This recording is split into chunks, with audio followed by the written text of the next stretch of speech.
இந்த கானானுக்கு போய் கொஞ்சம் சாம்பிள் எடுத்துட்டு வாடான்னு சொன்னாங்க. இந்த சாம்பிளை தான் பேச போறேன். உங்க எல்லாரும் வாழ்க்கையிலும் இந்த சாம்பிள் கொடுத்துருக்காரு. அதான் நீங்க சொல்ல வரேன். கர்த்தர் சொன்னாரு, நீ சாம்பிள் கொண்டு வந்தீலடா, ஆமா. அதை சாப்பிட்டீங்களடா, ஆமா. அந்த சாம்பிள்ல நீ சாப்பிட்ட அந்த வாழ்க்கை தான் இனிமே சஸ்டெயின் ஆகிற வாழ்க்கையா இருக்க போகுது. இனிமே அதுதான் உன் டெய்லி லைஃபா இருக்க. கையை தட்டுங்க, ஆமென்.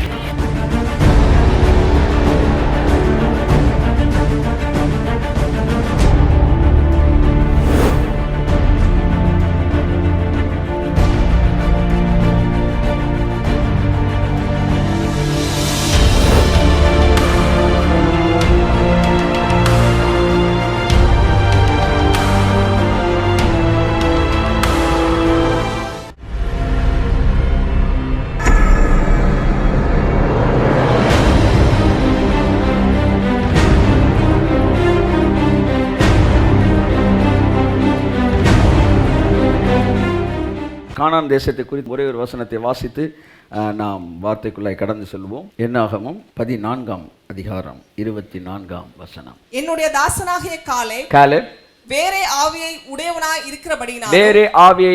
இருக்கிறபடியால் உத்தமமாய் என்னை பின்பற்றி வந்தபடினாலும் அவன் போய் வந்த தேசத்திலே அவனை சேர பண்ணுவேன். ஹல்லேலூயா. என்னுடைய தாசனாகிய காலேப் அவன் வேறே ஆவி உடையவனாய் இருந்தபடியால். கானான் தேசம் என்பது அது ஒரு கனவு தேசம். அதாவது it is unimaginable land. It is inconceivable blessing. அதாவது கிரகிக்க முடியாத அற்புதங்களுடையது. It is unspeakable, unthinkable, incredible. It is beyond one's widest dream. ஒருவனுடைய மிகப்பெரிய கனவையும் தாண்டிய மிகப்பெரிய ஆசீர்வாதம். அதுதான் கானான் வாழ்க்கை. இந்த கானான் வாழ்க்கை இஸ்ரவேலரின் கனவோ இல்லையோ, தேவனுடைய கனவா இருந்தது. அப்படித்தான் இந்த புதிய யுகத்தில் தேவன் வைத்திருக்கிற அந்த பரலோகம் என்பதை, பூமியில் வாழக்கூடிய அந்த ஒரு வாழ்க்கை என்பது தேவன் உங்களுக்காயும் எனக்காய் வைத்திருக்கிற மிகப்பெரிய கனவாய் அது இருக்கிறது. என் அன்புக்குரியவர்களே, அந்த கனவு தேசம். இது யாருடைய கனவு தேசம் என்றால் தேவனுடைய கனவு தேசம். கர்த்தர் என்ற சொல்றாரு, என் மக்கள்கிட்ட போய் இந்த கானானை பற்றி பேசிக்கிட்டே இரு, கானானை பற்றி பேசிக்கிட்டே இரு. ஏன்னா இவர்களை நான் அழைத்ததன் நோக்கம் அந்த கானான் வாழ்க்கை பூமியில் வாழ்வதுதான். My beloved brother and sister, 4 car, 2 bungalow, ஒரு வீடு, ஒரு வசதி, ஒரு மனைவி, சில குழந்தைகள் என்பது கானான் வாழ்க்கை அல்ல. Please don't underestimate the life of Canaan. Canaan வாழ்க்கை என்பது பரலோகத்தை பூமியில் அனுபவிப்பது. It is a resurrected life. அது உயிர்த்தெழுந்த வல்லமையிலே வாழுகிற ஒரு வாழ்க்கை. அது காலத்தை கடந்த ஒரு வாழ்க்கை, வியாதி இல்லாத ஒரு வாழ்க்கை, தெய்வீக ஆரோக்கியமுடைய ஒரு வாழ்க்கை, நாட்களை நேரத்தை திருப்புகிற ஒரு வாழ்க்கை. It is a supernatural life beyond your imagination. It is incredible, unspeakable, unthinkable. நீங்க நினைக்க முடியாத ஒரு பெரிய விஷயம். You cannot conceive it in your mind. உங்களால் அதை கிரகிக்கவே முடியாது. அப்பேற்பட்ட ஒரு வாழ்க்கை. கர்த்தருக்கு நான் நன்றி சொல்கிறேன். ஆதியாகமம் 1ஆம் அதிகாரம், 2ஆம் அதிகாரம், 3ஆம் அதிகாரத்திற்காக. வீழ்ச்சிக்கு முன்பாக இருந்த அந்த 3 அதிகாரம் மட்டும் இருந்து அது போதுங்க எனக்கு. அதுக்கப்புறம் இருக்கிற பைபிளில் எல்லாம் செகண்ட் அந்த லோயர் வெர்ஷன் தான். நீங்கள் சரியான வெர்ஷன் பார்க்கணும்னா, ஹையஸ்ட் வெர்ஷன் பார்க்கணும்னா ஆதியாகமம் 1, 2, 3. அங்கே ஆதாமை எப்படி வாழ வைத்தாரோ அப்படித்தான் உன்னையும் என்னையும் வாழும்படிக்கு தேவன் சுத்தம் வைத்திருக்கிறார். அதுக்கப்புறம் ஒரு ஹையஸ்ட் வெர்ஷன் பார்க்கணும், இயேசுநாதரோட லைஃப். அவரோட லைஃப்ல எதெல்லாம் நடந்துச்சோ, எதெல்லாம் நடக்கலையோ உன் வாழ்க்கையில என் வாழ்க்கை நடக்காது. அவருக்கு முன்பா எதெல்லாம் நடுங்குச்சோ அது உன் வாழ்க்கை என் வாழ்க்கை நடுங்கும். அவருக்கு முன்பா எதெல்லாம் சுத்தமானதோ அதெல்லாம் உன் வாழ்க்கைக்கு சுத்தமாகும். அதுக்கு முன்னாடி நேரா போன ஆதாம் தான். ஆதாம்கிட்ட இருந்தது உங்க இமேஜினேஷனுக்கு மேல. ஏதோ தம்பிகிட்ட பேசணும்னு சொன்னாப்ல, அதாவது ஒரு செடி காலம் அவனை கண்ட்ரோல் பண்ணலையா, காலத்தை அவன் கண்ட்ரோல் பண்ணான். அந்த காலம் இயற்கையை கண்ட்ரோல் பண்ணிச்சு, இயற்கையை காலம் கண்ட்ரோல் பண்ணது, காலத்தை ஆதாம் கண்ட்ரோல் பண்ணான். ஒரு செடி வேப்ப மரம் வளர்றதுக்கு 3 வருஷம்னு வச்சுக்காங்களேன். அந்த வேப்ப மரத்துக்கு மட்டும் தனியாக ரெகுலேட்டர் மாதிரி 3 வருஷத்துக்கு செட் பண்ணிட்டேன்னு வச்சுக்காங்களேன். 3 வருஷத்தில் வளர்றது 3 நிமிஷத்தில் வளர்ந்துடும். இந்த 3 வருஷத்தை இந்த ஒரு மரத்துக்கு அவன் செட் பண்ணிடுறானா. இப்படி காலத்தை அவன் வந்து ரூல் பண்ண ஆரம்பிக்கிறான். அது வேற மாதிரி ஒரு வாழ்க்கை. நீங்க எங்க இருக்கணும்னு நினைக்கிறீங்களோ அங்க இருப்பீங்க. உங்களுக்கு முன்பாக எதுவும் மறைந்துராது. இதெல்லாம் பேசினா யோசுவா, காலேப், மோசே, கொஞ்சம் பேர் அப்படியே டீ பிரேக் எப்போ விடுவீங்க அப்படின்னு நின்றுட்டு இருந்தாங்க. இதெல்லாம் அவனால் நம்ப முடியல. ஒரு குரூப் நம்பாதவர்களாக இருந்தார்கள். ஆனால் ஒரு சில குரூப் மட்டும் வேற ஆவியுடையவர்களாக அதையே பேசிட்டு இருந்தாங்க. கர்த்தர் சொன்னார், என் தாசனாய காலேப்பு நான் சொன்ன வார்த்தை விசுவாசித்தான். தேவன் இந்த உலகத்தில் இருக்கிறவர்களை கிறிஸ்தவர்கள், கிறிஸ்தவர்கள் அல்லாதவர்கள் என்று பிரிக்கவில்லை. விசுவாசிக்கிறவர்கள், விசுவாசிக்காதவர்கள் என்று பிரித்தார். எழுதி வைத்துக் கொள்ளுங்கள். கிறிஸ்தவர்கள், கிறிஸ்தவர் அல்லாதவர்கள்னா நீங்களாம் உள்ள வந்துருவீங்க எல்லாருமே. ஆனா அவர் அப்படி பிரிக்கவே இல்லை. விசுவாசிக்கிறவன், விசுவாசிக்காதவன் பிரிச்சார். இந்த விசுவாசிக்காதவன் உள்ளே இருப்பான், விசுவாசிக்கிறவன் வெளியும் இருப்பான். அப்ப தேவன் எப்படி பிளஸ் பண்றாருன்னா, விசுவாசிக்கிறவன் விசுவாசிக்கிறவன் ரெண்டா பிரிக்கிறார். அப்ப கானான் தேசத்துக்கு போவோம் என்று விசுவாசித்த எல்லாரும் கானான் தேசத்துக்கு போனார்கள். போக மாட்டோம் நம்பினவன் எல்லாம் போகல. இப்ப புறஜாதி ஒருத்தன் இயேசுநாதரை பார்த்து நம்பினா, ஆண்டவரே எனக்கு வந்து நான் வந்து பாத்திரனே இல்லை, ஆனால் நீங்க நினைச்ச என்ன ஆசீர்வதிக்க முடியும்னா, திரும்பி சொன்னார், இஸ்ரவேலுக்குள்ள இப்படிப்பட்ட விசுவாசத்தை நான் பார்க்கலையானார். அப்ப அவன் புறஜாதின்றனால ஆசீர்வதிக்காமலாம் இல்லை, விசுவாசித்தாலே அவன் வந்து என்னவாயிட்டான், தேவனோட ஜாதியா மாறிட்டான். நான் இன்னைக்கு சொல்றேன், இந்த இந்த இந்த தேசத்தை குறித்த விசுவாசம் உங்களுக்கு வரும் என்றால், இந்த பூமியிலே புதிய ஏற்பாட்டின் கானான் வாழ்க்கையை நீங்கள் காண முடியும், வாழ முடியும். இந்த புதிய யுகத்திலே நான் சொன்னேன் பார்த்தீங்களா, நீ எண்ணி பார்க்க முடியாத கற்பனைக்கும் அப்பாற்பட்ட ஒரு ஆசீர்வாதமான வாழ்க்கை இந்த பூமியில் வைத்திருக்கிறார். அவர் வியாதியை விளக்குவேன் என்று சொன்னபோது சரீரத்திலிருந்து மட்டுமல்ல, இந்த பூமியிலிருந்து நான் வியாதியை விளக்குவேன். அதுதான் கானான் வாழ்க்கை. இதை வந்து காலேப்பும் ஜோசுவாவும் சொன்னபோது ஒரு ஆமேன் கூட வாயிலிருந்து வரல மக்களுக்கு. ஏன்னா அவன் நினைக்கிறதுக்கு மேல இருக்கு. ஆனா இவர்கள் மாத்திரம் வேற ஆவியுடையவர்களா இருந்தார். கையை தட்டுங்க சார். நல்லா கர்த்தருடைய ஆவியானவர் என்று சொன்னார், இந்த காய்ந்து போன இந்த அதாவது வருகிற நாட்கள்ல பெரும் காற்றிலே அத்திமரத்தின் பிஞ்சுகள் உதிர்வது போல சரீரங்களிலிருந்து வியாதிகள் உதிரும் என்று கர்த்தருடைய ஆவியானவர் சொன்னார். காய்ந்து போன பூக்கள் எல்லாம் ஊதும் போது இந்த புல்லு மேல இருக்கலாம் ஊதுன்னு பறக்கும்ல, அப்படி சரீரங்களிலிருந்து வியாதிகள் பறக்க போகிறது. தேவன் ரத்தம் சிந்தின கரையத்தை இந்த உலகம் பார்க்க போகிறது. அந்த கரையத்தின் வல்லமை இந்த உலகம் பார்க்க போகிறது. இந்த ஜெனரேஷன் இயேசுவின் நாமத்தினாலே இந்த கானானின் வாழ்க்கையை பார்க்க போகிறார்கள். கானானின் வாழ்க்கையை பார்க்க போகிறார்கள். இது முந்தின ஜெனரேஷன் பைபிள் சொல்லுது 7.5 லட்சம் பேர். இவங்களை பார்த்து நீங்க அந்த தேசத்துக்கு போவீங்கப்பா அப்படின்னு சொன்னப்ப அவங்க நம்பல. நம்பாததுனால கர்த்தர் சொன்னாரு, அவன் என்ன சொன்னா, நாங்க வந்து அதெல்லாம் போய் சேர மாட்டோம், எங்கள் பிரேதங்கள் இந்த வனாந்தரத்தில் விழுந்தாலும் நல்லது அப்படின்னா. கர்த்தர் சொன்னாரு, நீ பேசின மாதிரியே இந்த வனாந்தரத்தில் செத்துப்போ, ஆனா என் பிள்ளைகள்லாம் அழிய போகுதுன்னு கத்தினில, என் பிள்ளைகள்லாம் புதுசா கிருபை சத்தியம்னு சத்தியத்தில் அழிஞ்சுக்கிட்டு இருக்காயின்றீல, அந்த பிள்ளைகள் எல்லாம் உள்ள போறான்.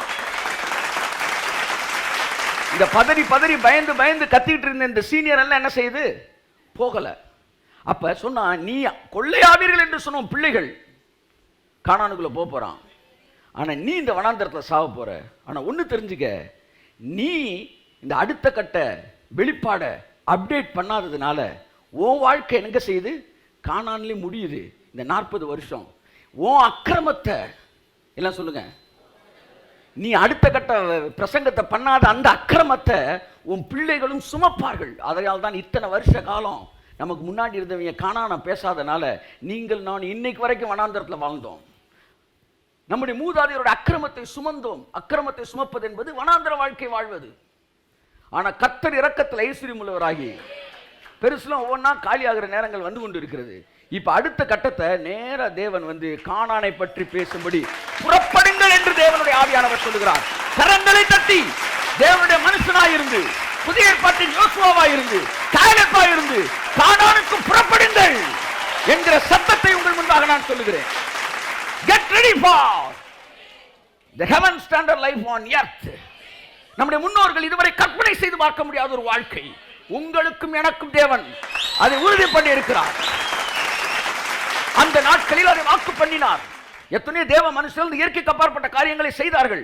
ஆனால் இவர்கள் அந்த சொன்ன ஆட்கள் என்ன செஞ்சாங்க? யாரு சொன்ன ஆட்கள்னா துருபதேசக்காரன்ட்டாங்க. இந்த பைபிள் காலேஜ் வச்சு நடத்திக்கிட்டு இருக்க மிகப்பெரிய டினாமினேஷன்லாம் யாரையெல்லாம் துருபதேசம் சொல்றானோ அவங்கள பாதி பேருக்கு மேல நல்லவனா இருப்பான்.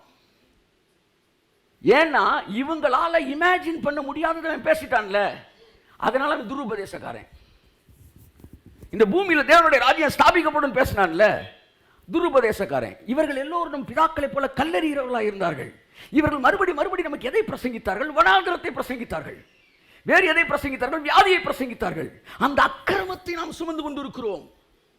இந்த நாள் வரை கானான் வாழ்க்கை கிறிஸ்தவம் அனுபவிக்காததற்கு காரணம் நம்முடைய முன்னோர்கள் அதை பிரசங்கிக்கவில்லை. இயற்கைக்கு அப்பாற்பட்ட வாழ்க்கையை பிரசங்கிக்கவில்லை. பிராஸ்பரிட்டியவே பிரசங்கிக்கல. இதுல யங்ஸ்டர் வேற 1-2 பேர் தமிழ் எடுத்துக்கிறாங்க. பேண்ட் சட்டை போட்டு 30 வயசு தான் இருக்கும், 30-40 வயசு இருக்கும். அவன் பார்த்தீங்கன்னா பாடுகளை சகிக்க ஆயத்தமாக இருக்கிறோம்னு. எனக்கு டிஜிஎஸ் அங்கேருந்து சிரிக்கிற மாதிரி இருக்கு. தம்பி என்ன விடையா பண்ணி போப்பான்ற மாதிரி எனக்கு கண்ணுக்கு தெரியுது. என்னடா பேசிக்கிட்டு இருக்கிற? புது மொந்தையில் பழைய கல்லை ஊற்றிக்கிட்டு இருக்கிற நீ. பேண்ட் சட்டை தான் போட்டிருக்க, ஆனால் பிரசங்கம் ஃபுல்லாக ஜிப்பா பிரசங்கமால வருது. இதுக்கு நீ அதுவே போட்டிருக்கலாம். அப்போ இவர்கள் எல்லோரும் பாடுகளையும் இவர்கள் இதற்கு முன்பாக ஏற்கனவே வனாந்திரத்தை பேசி பேசி அந்த அக்கிரமத்தை நம்ம சுமந்துக்கிட்டு இருக்கிறோம். அன்னைக்கே இம்மார்டாலிட்டி பேசியிருந்தாங்க, அன்னைக்கே கேன்சர் ஹீலிங் பேசியிருந்தாங்கன்னா, அன்னைக்கே சரீர தெய்வீக ஆரோக்கியம் பேசியிருந்தா இன்னைக்கு நீயும் நானும் சொன்னார் பாருங்க. என் தாசனாகிய காலேப் வேற ஆவியுடையவனாக இருந்தபடினாலும் உத்தமமாய், உத்தமம் என்கிற வார்த்தைக்கு வேதாகம அர்த்தம் விசுவாசமாய், உத்தம குணமாகி விசுவாசம். உத்தமமாய் அவன் என் பின்பற்றி வந்தபடினால் அவனை நான் சேர பண்ணுவேன். அவனுடைய சந்ததியார் கையத்தட்டே, அவனுடைய சந்ததியார் என்றென்றைக்கும் அதிலே வாசம் பண்ணுவார்கள். என்றைக்கு ஒரு தலைவன் எழுந்து கானானை பேசுகிறானோ அவனோடு இருக்கிறவர்கள் கானான் வாழ்க்கை அனுபவிப்பார்கள். புறப்படுங்கள் கானானுக்கு என்று நான் சொல்லுகிறேன். ஆமே, நீங்கள் எல்லாருக்கும் இருக்கிற ஆவி நமக்கு இருக்கக்கூடாது. 12 பேர் பிரசங்கம் பண்ணாங்களாம், 10 பேர் வனாந்தரம் நல்லதுன்னு பிரசங்கம் பண்ணா, 2 பேர் சொன்னா அங்க போறோம்டா. கர்த்தர் சொன்னார், இவன் வேற ஸ்பிரிட்ரா, வேற ஸ்பிரிட்ரா, வேற ஸ்பிரிட், வேற ஸ்பிரிட், வேற ஸ்பிரிட், வேற ஸ்பிரிட், வேற ஸ்பிரிட். இயேசு கிரயம் கொடுத்த பிறகு இன்னொரு வியாதி உள்ள சரீரத்தை என்னால் பார்க்க முடியாது. இயேசு கிரயம் கொடுத்த பிறகு வறுமையின் வாழ்க்கையை அனுமதிக்க முடியாது.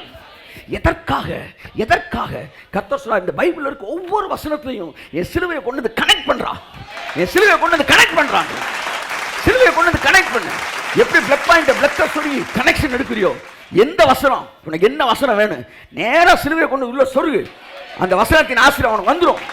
கையை தட்டுங்க சார். ஆமே ஆமே ஆமே ஆமே. பௌரா பாலா சாந்துராமானாதியாங்கா.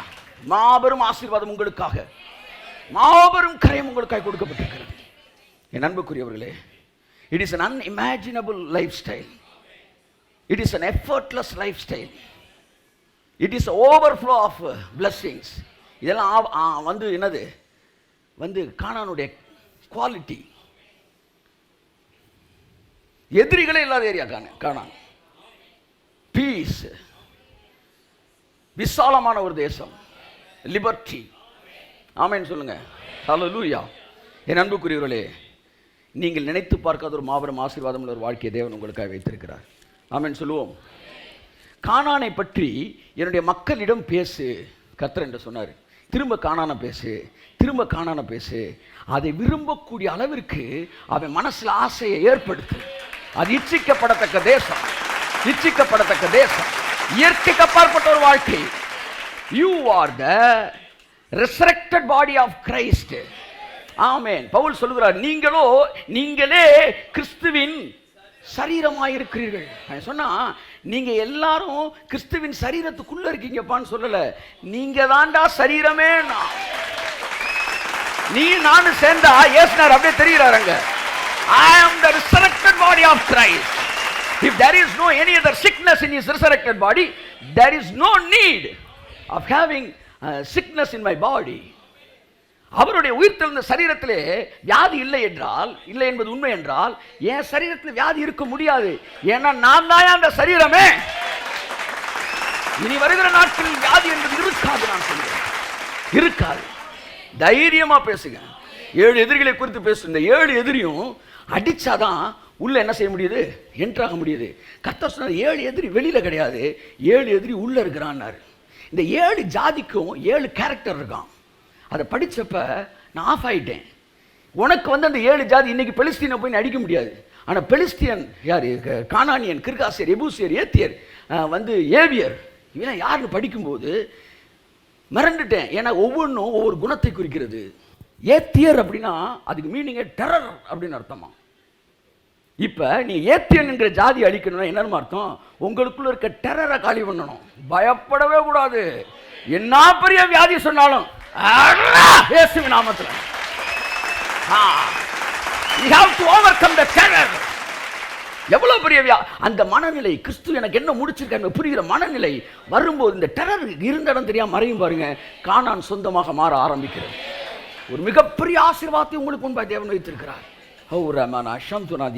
என் அருமையானவள், இந்த நாளிலும் கூட இந்த கானானை பற்றி தொடர்ந்து படிப்போம். எதுக்கு கர்த்தர் சொல்றாருன்னா, ஒரு 12 பேரை போய் தேசம் எப்படி இருக்குன்னு பார்த்துட்டு வாடா அப்படின்னு அனுப்புனாப்புல. இன்னைக்கு அதான் சப்ஜெக்ட். இந்த 12 பேர் உள்ள போய் தேசத்தை சுற்றி பார்த்தாங்க. அது இழப்பமானதா வளப்பமானதா அல்லது கனிகள் எப்படி இருக்குன்னு. ஒவ்வொரு கனியும் எப்படி இருக்கு? ஏற்கனவே சொன்னது போல இமேஜின் பண்ண முடியாத அளவுக்கு இருக்கு.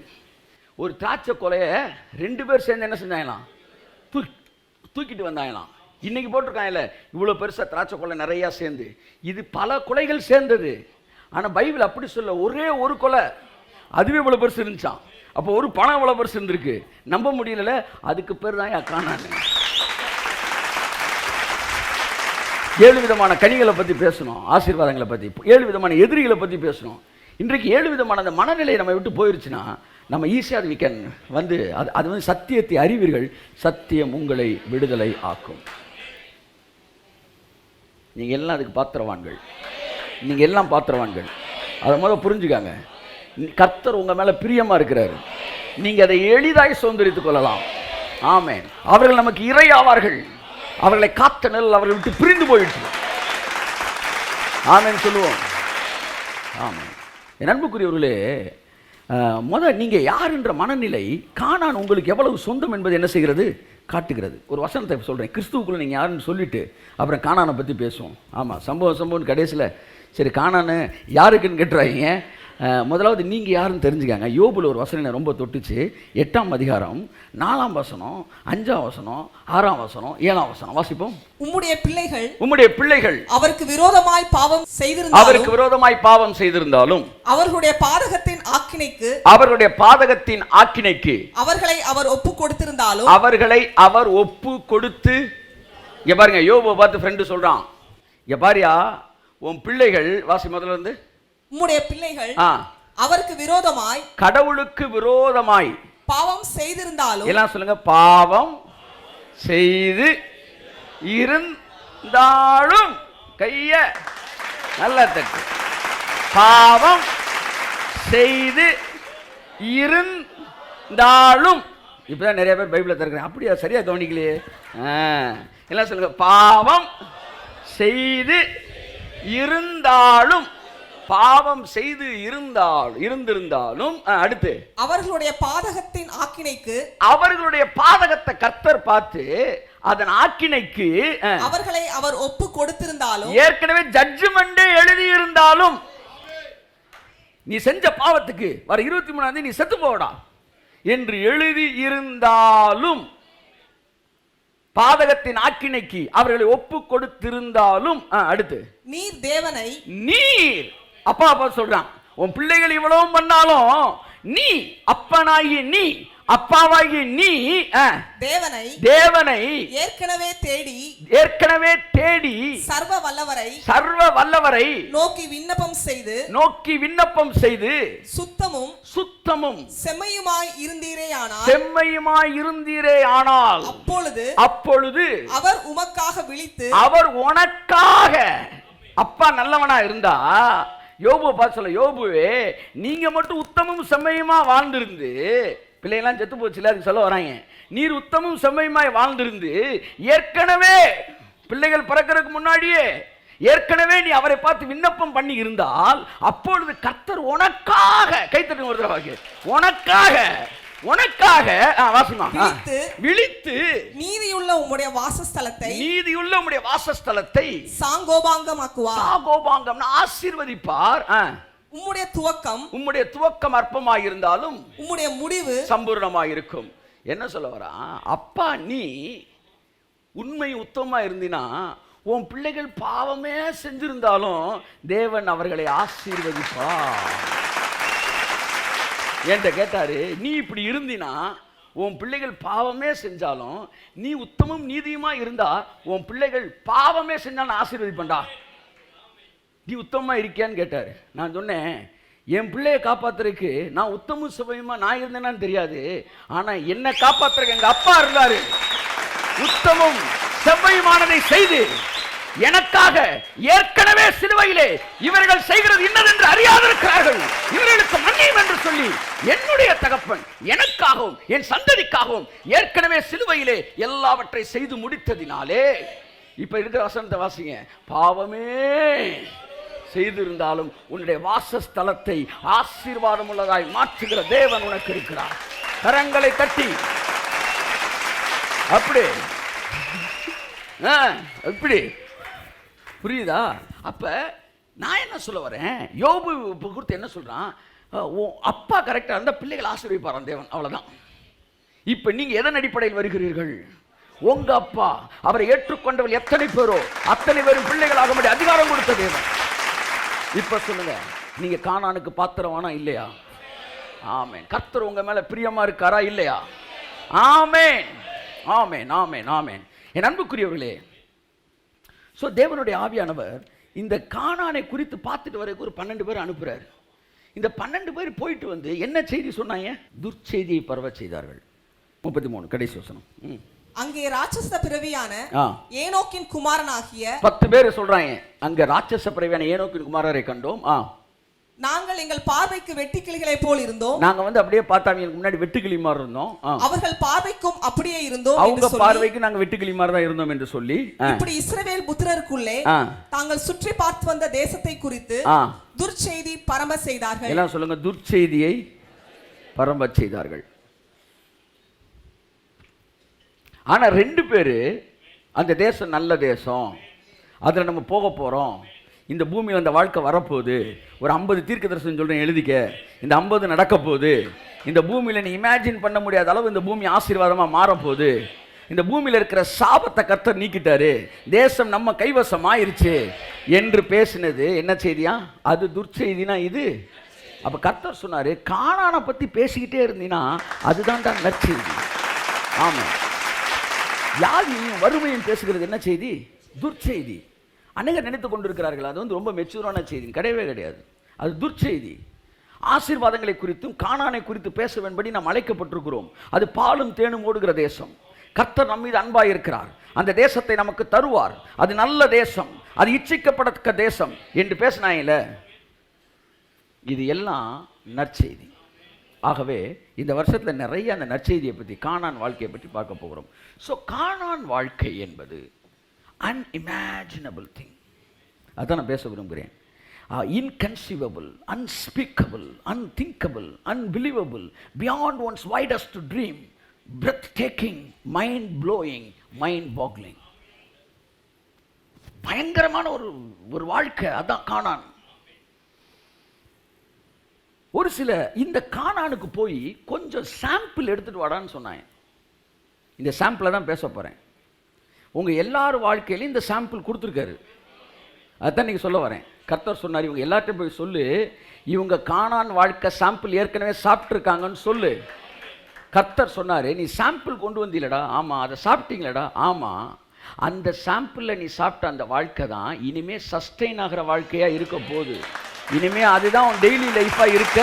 கையை தட்டுங்க, ஆமென். ஸோ வனாந்திரம்ல அற்புதம் நடந்துச்சு, எகிப்திலையும் அற்புதம் நடந்துச்சு, கானான்ல ஆசீர்வாத வாழ்க்கை இருந்துச்சு. 3க்கு என்ன வித்தியாசம்? எகிப்தில் நடந்தது எதிரிகளை அழிக்கத்தக்க அற்புதம், வனாந்தத்தில் நடந்தது தம் பிள்ளைகளை வாழ வைக்கிறதுக்கான அற்புதம். ஆனால் கானானில் இருந்தது அந்த லேண்டே அற்புதம். அதனால அந்த அற்புதமே தேவை இல்லை. அங்க விளைஞ்ச திராட்சை பழமே அற்புதம், அங்க விளைஞ்ச பலாப்பழமே அற்புதம், அங்க எல்லாமே அற்புதம். அற்புதமே உங்கள் வாழ்க்கையாகிவிட்டால் that means this is super natural life, super naturally natural life. ஆனால் கானான் வந்து நேச்சுரலி சூப்பர் நேச்சுரல் லைஃப்.